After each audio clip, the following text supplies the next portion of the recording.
আসসালামু আলাইকুম রহমতুল্লাহ। অনেকদিন আগে সুন্দরবনে গিয়েছিলাম এবং সেটার ভিডিও আপনাদের সাথে শেয়ার করা হয়নি, তাই ভাবলাম আপনাদের সাথে ভিডিওটা শেয়ার করি।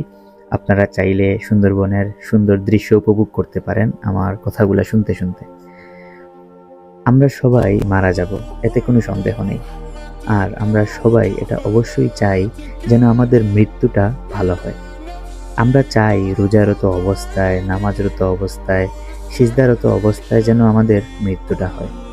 কিন্তু আমরা কি আদৌ খুব একটা নফল রোজা রাখতে পারি, কিংবা নামাজ অনেক লম্বা করে পড়তে পারি, কিংবা অনেক লম্বা সিজদা দিতে পারি? দেখেন, জীবনে ব্যস্ততা আগেও ছিল, এখনো আছে এবং ভবিষ্যতেও থাকবে, এতে কোনো সন্দেহ নেই। শুধুমাত্র ব্যস্ততার ধরন পাল্টাবে। আজকে একটা জিনিস নিয়ে ব্যস্ত, কালকে আরেকটা জিনিস নিয়ে ব্যস্ত।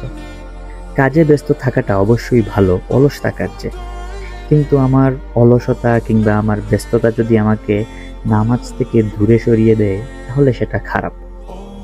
কোনো একটা ভিডিওতে গতদিন শুনছিলাম যে আমাদের জীবনটা একজন বরফ বিক্রেতার মতো। বরফ বিক্রেতার সবসময় একটা টেনশন কাজ করে, সে কি বরফ গলার আগেই সবগুলা বরফ বিক্রি করতে পারবে কিনা। কারণ বরফ এমন একটা পণ্য যেটা বিক্রি হলেও গলে যাবে, আবার বিক্রি না হলেও গলে যাবে। সেই বরফ বিক্রি করতে পারলে বিক্রেতার লাভ হবে, আর সে যদি বরফ বিক্রি করতে না পারে তাহলে তার লস হবে। দেখেন, আমাদের লাইফটাও তো এমন।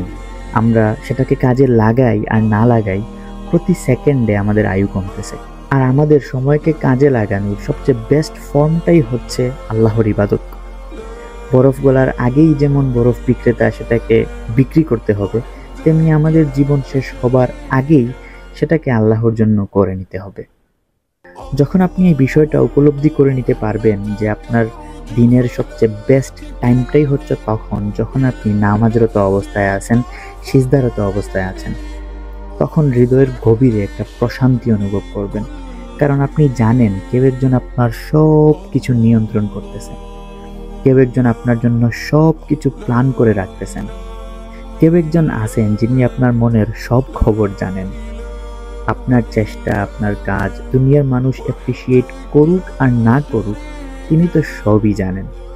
তাই টেম্পোরারি সুখ খোঁজা বাদ দিয়ে, দুনিয়ার মানুষকে দেখানোর চিন্তা বাদ দিয়ে, শুধু এক আল্লাহর জন্য নিজের এই ছোট্ট জীবনটাকে বিলিয়ে দেই এবং অনন্ত অসীম জীবনের জন্য নিজেকে প্রস্তুত করি। ধৈর্য ধরে আপনি এতক্ষণ শুনলেন। আল্লাহ কবুল করুন এবং আমাদের অন্তরকে তার দিনে সুদৃঢ় করে রাখার তৌফিক দান করুন। আমিন। আসসালামু আলাইকুম ওয়া রাহমাতুল্লাহ।